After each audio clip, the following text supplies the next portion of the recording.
手机类 QL 是 8GB 的卖。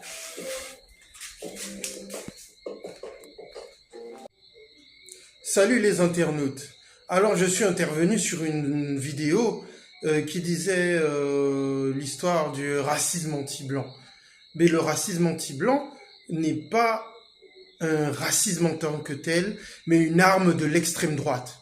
Une arme de domination, une arme pour nier les violences et les persécutions qui ont été faites pendant 5 siècles sur des populations telles que les Noirs, les Amérindiens et les Aborigènes. C'est une réalité.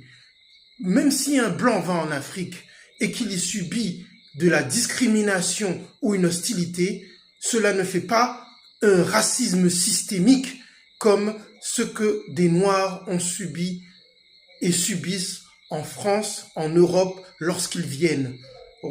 Refus d'un logement, refus, discrimination à l'embauche, discrimination à l'entrée d'une boîte de nuit. N'oublions jamais que le racisme a des bases de domination et favorise un privilège, le privilège blanc, c'est-à-dire un privilège où les blancs sont vus comme des gens qui auraient tout amené en Afrique, des ponts, des routes, etc.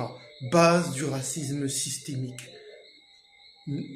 Le racisme systémique, il est lié au racisme d'État. Le racisme d'État, c'est ce qui a été fait durant la colonisation et durant la ségrégation raciale aux États-Unis et l'apartheid en Afrique du Sud. Voilà les bases réelles du racisme. Ici, ce qui est évoqué comme racisme anti-blanc ne sont que des hostilités faites aux Blancs, au peuple dit blanc, car la hiérarchisation des races ont été faites et les théories raciales ont été faites uniquement par des populations blanches. Le privilège blanc a été organisé pour mettre les blancs au-dessus dans la société européenne et américaine et dans le monde.